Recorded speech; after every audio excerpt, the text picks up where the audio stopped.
buenas tardes y gracias por acompañarnos en un programa más de Análisis 13. Hoy tenemos una invitada especial, es doña Claudia Dobles, quien ya ha pasado un poquito más de 2 meses trabajando acá en la Asamblea Legislativa, y de hecho eso se va a tratar este programa. Queríamos preguntarle a usted cómo ha sido estos 2 meses, cómo ha visto usted que se ha comportado todo el Parlamento en este tiempo. Bueno, no, muchísimas gracias más bien por la invitación y un saludo a todas las personas que nos están viendo. Sí, ya cumplimos 2 meses, tenemos 2 meses y un par de días en este momento, y la verdad es que yo creo que en estas sesiones extraordinarias se ha demostrado que ahí donde hemos tenido espacios, donde ha habido apertura para que podamos acordar, para que podamos negociar, para que podamos mejorar los proyectos, son proyectos que han pasado. Realmente creo que hemos avanzado en proyectos bastante importantes. Se aprobaron varios empréstitos, uno de los cuales, como ustedes bien saben, es muy cercano a mi corazón, que es el del tren eléctrico. Ahora ya está en manos del Poder Ejecutivo que pueda ejecutar esto en tiempo y en forma. Hemos avanzado con proyectos significativos, como por ejemplo la Marina de Limón, dotando a Habdeba de un mecanismo para que pueda tener mayor agilidad en generar estrategias y alianzas, ¿verdad?, público-privadas que puedan garantizarle a Limón que va a tener una marina. Hemos planteado un paquete de proyectos nosotros que seguimos insistiéndole al Ejecutivo en que ojalá los pudiera convocar a nivel de seguridad. Nosotros hemos planteado varios proyectos, pero digamos de seguridad muy específicamente planteamos un proyecto para mejorar prisión preventiva, que es un tema que recurrentemente, por ejemplo, la Presidencia de la República dice que hay que mejorar. Bueno, nosotros presentamos desde el 1 de mayo un proyecto que justamente mejora todos los procesos de prisión preventiva para poder cerrar aquellos agujeros en donde en este momento tal vez los jueces y juezas no tienen los mecanismos para que una persona que debería estar en prisión preventiva pueda quedarse en prisión preventiva y no que salga sin que esto genere una prisión preventiva automática, ¿verdad? Entonces, más bien nos parece que este proyecto es un mejor proyecto que el mismo que presentó el Ejecutivo dentro del paquete de 6 proyectos, que sí genera prisión preventiva de manera automática. A nosotros nos parece que eso no es conveniente, pero aquí tenemos una contrapropuesta. Y también presentamos un proyecto que es muy importante alrededor de cómo podemos combatir al crimen organizado ahí donde más les duele, que es en su fuente de ingresos. El crimen organizado es una empresa como cualquier otra y funciona porque tiene fuente de ingresos. Entonces, una de las recomendaciones y sugerencias que le hicimos nosotros al Poder Ejecutivo es que en su paquete de 6 leyes no hay absolutamente nada que ataque directamente la fuente de ingresos del crimen organizado. Entonces, al final del día, no estamos entrándole a la raíz del problema. Nosotros presentamos desde el 1 de mayo un proyecto que ataca el lavado de dinero y queremos invitar a la presidencia con una lista de proyectos que le estamos enviando, proyectos que realmente ataquen este problema. En nuestro caso, es muy específicamente para poder generar trazabilidad y dar un tope a las transacciones que se hacen ahorita en Costa Rica en efectivo. Nosotros en este momento, Costa Rica no tiene un límite, es decir, hemos tenido hasta jefes de Estado, ministros en este momento que han pagado su casa en efectivo. Entonces, si usted puede pagar en efectivo montos tan elevados, no hay realmente una trazabilidad y una garantía de dónde viene ese dinero. Y estamos viendo que las transacciones en efectivo, sobre todo de montos muy elevados, están en aumento. Y eso se presta para el lavado de dinero, se presta para la legitimación de capitales, y nosotros estamos planteando un proyecto que va dirigido a eso. Entonces, nos parece que en el balance han sido 2 meses en donde ahí donde ha habido apertura al diálogo, hemos logrado acuerdos. En algunos otros proyectos, lamentablemente, no hemos visto esa apertura al diálogo de parte del oficialismo, ni tampoco de parte del Ejecutivo. En esos proyectos, pues, las cosas no avanzan tan rápidamente. Y por último, pues, hay una serie de iniciativas, hay una serie de proyectos que se han presentado que van en beneficio de la parte de seguridad, educación, salud, cerrar las desigualdades que lamentablemente, pues, el Ejecutivo en estas secciones extraordinarias no ha convocado. Entonces, ese es un poco el balance que tenemos a 2 meses, un poquito más de haber iniciado este nuevo cuatrienio. Bueno, usted como mujer también queríamos conocer su opinión, que está dentro de una asamblea legislativa que está pues liderada casi por la mayoría de mujeres. Está también una presidenta que se encuentra en la presidencia del Parlamento. Como mujer, ¿hay algo que usted vaya a impulsar, algunos proyectos para el beneficio y proteger también a la mujer? Bueno, sí, pero a mí me gustaría referirme un poquito a esto. Lo primero es, no necesariamente, dichosamente, tenemos por primera vez en la historia una asamblea legislativa que está conformada mayoritariamente por mujeres, pero mi expectativa es que eso se traduzca a una agenda que realmente le beneficie a las mujeres. Es decir, tenemos la representación, pero esa representación se tiene que traducir en una agenda de trabajo que le beneficie a las mujeres. En estos 2 primeros meses, yo debo decir que más bien hemos tenido situaciones contrarias a esa lógica y absolutamente lamentables y vergonzosas, como que esta Asamblea Legislativa no generó la sanción que correspondía al exdiputado Fabricio Alvarado, incumpliéndole no solamente a la víctima, sino incumpliéndole a las miles de mujeres que están enfrentando problemas de acoso y hostigamiento sexual en sus espacios de trabajo.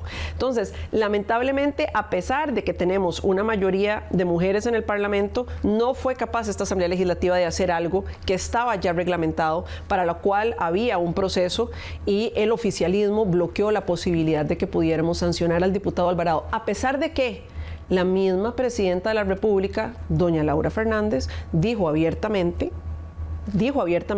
que ella misma fue víctima de acoso sexual por parte del exdiputado Fabricio Alvarado. Entonces, es incomprensible que este tipo de cosas nos estén sucediendo.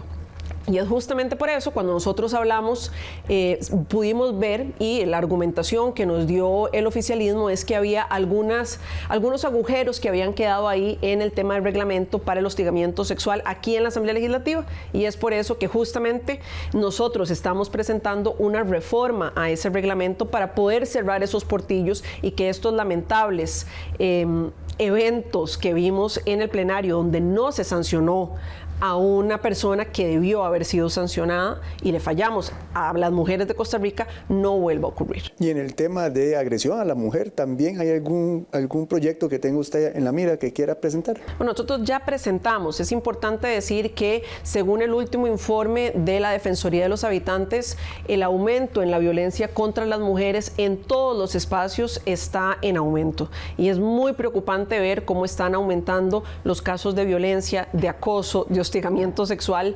mayoritariamente contra las mujeres, no exclusivamente, pero sí mayoritariamente. Y ese es el caso, por ejemplo, también de la violencia que estamos experimentando nosotras las mujeres en espacios digitales. Dentro de los espacios digitales, nosotros desde el 1 de mayo presentamos un proyecto que va contrario o que pretende combatir la violencia sexual digital, que no es exclusiva de las mujeres, pero que mayoritariamente las mujeres somos víctimas. Este proyecto lo que pretende es empezar a regular los espacios digitales en donde hay muchísima violencia, pero hay muy poca regulación y hay muy poca penalización. Y estamos viendo, de hecho, en campaña, por ejemplo, víctimas de violencia sexual digital, es decir, de que exista una creación o una difusión de contenido sexual o íntimo sin consentimiento de la otra persona. Este contenido puede ser real, es decir, un contenido sexual o íntimo que se postea en redes sociales sin el consentimiento de las partes, o puede ser, que es lo que nos está sucediendo también muy mayoritariamente, puede ser creado mediante mecanismos de inteligencia artificial. Entonces, por ejemplo, durante la campaña, la última campaña electoral, tanto la presidenta en este momento, Laura Fernández, como la candidata Natalia Díaz y mi persona fuimos sujetas de generación de contenido de esta naturaleza que se compartió en redes sociales, y eso no tiene ninguna penalización. Más aún, y nuestro proyecto de ley hace muchísimo énfasis en que esto está teniendo también un impacto en personas menores de edad. Es decir, personas menores de edad que son sujetas a que se genere contenido, porque ahora es muy fácil. Ahora, con las imágenes que las personas publican, ya sean fotos o videos, mediante inteligencia artificial se puede crear contenido de esta naturaleza con el contenido que la gente sí publica en sus redes sociales. En nuestro proyecto de ley hay un apartado especial a que la penalización sea diferente cuando sucede y se generan víctimas que sean menores de edad. porque esto tiene un impacto no solamente reputacional, tiene un impacto emocional, tiene un impacto psicológico que es diferente para una persona menor de edad. No solo eso, si nos vamos a la raíz del problema de las personas que generan o que difunden este tipo de contenidos sin consentimiento de manera ilegal, también vamos a tener una disminución, o el proyecto pretende que haya una disminución de la exposición de este tipo de contenido que tienen las personas en redes sociales, incluyendo muchísimos menores de edad, para los cuales, a pesar de que no sean víctimas, sí son víctimas de estar expuestos a un contenido que no es adecuado para menores de edad. Doña Claudia, hacer una representación unipersonal del partido, ¿se le ha complicado tal vez a usted presentar proyectos, llegar a acuerdos? También vemos que el oficialismo tiene demasiados diputados. ¿Se siente tal vez minimizada, que le ha costado un poquito llevar adelante todos los temas del Parlamento? No. No, al final del día, por más de que usted forme parte de una fracción muy grande, cada diputación es una diputación. Y ya sea que usted lo primero que tiene que hacer es negociar con su fracción, igual posiblemente lo que corresponde es negociar también con otras fracciones para tener los apoyos y hacer las alianzas que los proyectos ameritan. Entonces, al final del día, el trabajo, si bien puede ser más intenso, porque nosotros estamos comprometidos con darle seguimiento a proyectos prioritarios y no tenemos, digamos, otras personas dentro de la fracción que puedan también colaborar con ese seguimiento, la realidad es que la dinámica de negociación, de buscar alianzas, de generar acuerdos, la tienen todas las diputaciones, nada más que pasan por dos filtros.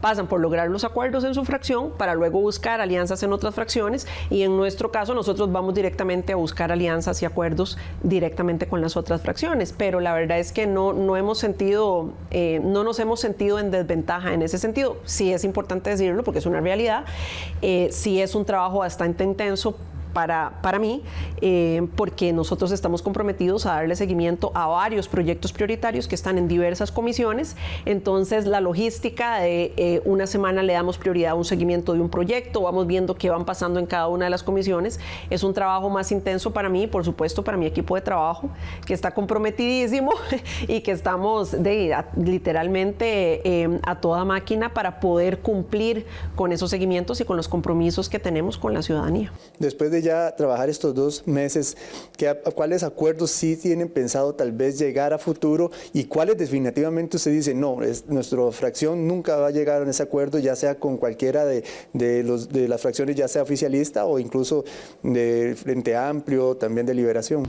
Bueno, yo creo que estaba muy claro desde el principio. Nosotros vamos a estar de acuerdo con cualquier proyecto que beneficie al país. Nosotros creemos que deben haber prioridades muy establecidas: seguridad, educación, salud, muy específicamente enfocado en listas de espera de la caja, oportunidades.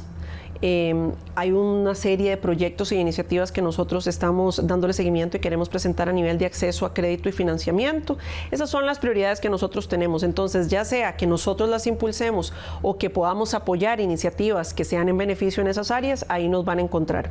Pero también nosotros hemos sido muy claros, y yo personalmente fui muy clara desde campaña, en cuáles son las áreas en donde nosotros estamos pensando que eso sería cruzar una línea roja. Levantamiento de garantías individuales es una línea roja para nosotros. Cualquier reforma que pretenda debilitar la independencia de poderes es una línea roja para nosotros. Cualquier reforma o iniciativa que pretenda dotar de un poder desproporcionado a alguno de los poderes de la República, muy específicamente en el caso del Ejecutivo, nosotros vamos a estar en desacuerdo. Es decir, cualquiera de estas posibles reformas o iniciativas o proyectos de ley que sean contrarias al espíritu democrático, a la garantía de derechos, a la garantía de nuestros derechos constitucionales, a las bases que conforman nuestra democracia, que es la división de poderes, nosotros nos vamos a oponer, y así lo expresamos desde el momento en que pedimos el voto a la ciudadanía. Hay temas que hemos visto que más se han complicado. Por ejemplo, tema Cruzitas es uno que se ha complicado, los magistrados suplentes.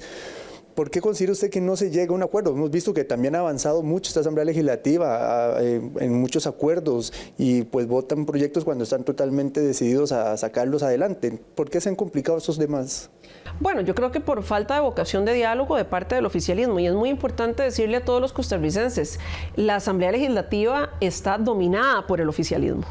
El oficialismo domina todo el directorio completo domina prácticamente todas las comisiones y tiene mayoría en las votaciones. Entonces, la excusa de que la Asamblea Legislativa no nos permite hacer, se acabó, tienen mayoría. Los proyectos los pueden pasar solos si fuera el caso. ¿Qué es lo que pasa? Que tienen muy poca capacidad de negociación para algunos proyectos. En algunos proyectos creo yo que la apertura a negociar con las otras fracciones ha sido muy limitada. Y esos proyectos, entonces lo que pasa es que el tiempo se hace más largo porque normalmente, si nos sentamos a negociar, pasa lo que pasó con el proyecto de la Marina de Limón. Pasó rápido. De hecho, justamente esta misma semana nos movimos hacia adelante con una reforma constitucional que es para proteger y garantizar y darle más efectividad al derecho constitucional, llevarlo al derecho convencional y garantizarle los derechos a los niños y las niñas de Costa Rica, limitando la posibilidad de que personas allegadas al núcleo familiar o a donde está un menor de edad que pudo haber sido víctima de un delito sexual no declaren, ¿verdad? Se amparen en no declarar. Esa fue una reforma constitucional que logramos pasar en menos de 2 meses. Entonces, ahí cuando hay apertura al diálogo, a consensuar un texto con el que todas las fracciones se sientan de acuerdo, hemos avanzado más bien rápidamente. Donde no ha habido esa apertura, las cosas se complican porque no existen entonces los espacios ni los mecanismos para que logremos acuerdos y podamos avanzar más rápido con los proyectos. En el caso de Cruzitas, pues nosotros hace algunos días acordamos con el oficialismo, las 5 fracciones, acordamos con el oficialismo una ruta. Nosotros nos comprometimos con ellos a que la ruta se planteaba en estas 2 vías. La primera es que les pasáramos las mociones prioritarias, aquellas mociones que consideramos que mejoran el proyecto, un proyecto que es altamente mejorable porque tiene áreas que son ambiguas, hay zonas y hay temas que están planteados en la ley que a nosotros nos parece que no necesariamente benefician o que no benefician suficientemente a Costa Rica. Te puedo decir algunas. Como por ejemplo que en este momento sí, el 100% del oro de Cruzitas está saliendo de manera ilegal, pero el proyecto de ley que plantea el Ejecutivo pues solamente nos va a quedar un 5%. Nosotros nos parece que ese porcentaje es muy bajo. Queremos negociar que ese porcentaje pueda ser más alto y que realmente cuando uno ve ese 5% hay que distribuirlo ojalá entre varias municipalidades, entre varias asociaciones de desarrollo, distribuirlo también para que le quede de repente al Estado para que pueda fortalecer la inversión pública y otras cosas, pero lamentablemente a pesar de que nosotros mandamos las mociones prioritarias, desconvocamos mociones que considerábamos que podíamos en este momento retirar en un acto de buena fe, ante toda comprensión, don Nogui sale diciendo falsamente que nosotros no hicimos eso. Entonces yo le pregunto a don Nogui, justamente en el plenario, le digo, don Nogui, ¿usted realmente quiere entonces sentarnos a que esto logre un acuerdo? Porque las acciones parecieran indicar lo contrario. Entonces, si hay un acto de buena fe y un cumplimiento de los compromisos, yo no me explico cómo él públicamente sale a decir lo contrario, mintiéndole a la gente, haciéndole creer a la gente algo que es absolutamente falso. Entonces, bueno, en esos casos yo no le podría decir cuál es la razón, pero en esos casos sí ha sido más complicado. ¿Y qué le está faltando a la Asamblea Legislativa ahorita que usted ve que necesitan, que es urgente para pues llevar adelante y sacar adelante también todos los proyectos que son necesarios para el país? Disposición de parte del oficialismo de que podamos realmente sacarlos más rápido. Es que yo les repito, los votos ellos los tienen. Entonces no hay justificación para que los proyectos no salgan. Pero en esos proyectos en donde nos estamos tardando un poco más, bueno, en muchos de esos casos ha sido porque no ha habido una capacidad de lograr acuerdos más rápida de parte del oficialismo. En pocas palabras, doña Claudia, un mensaje que quiera darle a las personas que nos están observando en estos momentos. Bueno, nosotros tenemos muchísimas ganas de seguir trabajando fuerte, de colaborar. Nosotros ya hemos dado nuestro voto positivo a diversos proyectos que en este momento han sido convocados por el oficialismo y con los cuales nosotros hemos estado no solamente de acuerdo, sino que hemos trabajado en conjunto con las otras fracciones para mejorar los textos, para mejorar los proyectos y que sean lo mejor para Costa Rica. Tenemos proyectos de ley que hemos presentado, que van muy dirigidos a tema, por ejemplo, de seguridad, que lamentablemente no han sido convocados y esperamos que podamos moverlos en las sesiones ordinarias. Y por último, también yo quisiera agradecer aquellos proyectos que nosotros hemos solicitado al Ejecutivo que convoque y que ya dichosamente pues los ha convocado, como es el proyecto de la ratificación de Costa Rica al ingreso de Ameripol, por ejemplo, para dar un ejemplo, que es como una especie de asociación de policías de América, para que podamos generar más y mejores sinergias a nivel de combate de crimen organizado. Nosotros hicimos la excitativa y el Poder Ejecutivo lo convocó. Entonces esperaríamos que ojalá se convoquen más proyectos que vayan a ser en beneficio para toda la ciudadanía a nivel de seguridad, salud y educación. Ahí siempre nos encontrarán y queremos obviamente poder trabajar y mejorar los proyectos y darle más y mejores resultados a Costa Rica. Muchísimas gracias, doña Claudia, por habernos acompañado en este programa de Análisis 13, ¿verdad? Muy enriquecedor conocer todo el trabajo que ha realizado en estos 2 meses. Muchísimas gracias a ustedes. Y muchísimas gracias también a ustedes que nos están observando. Quédense en sintonía de Canal 13 porque venimos con mucha más programación de interés. Hasta luego.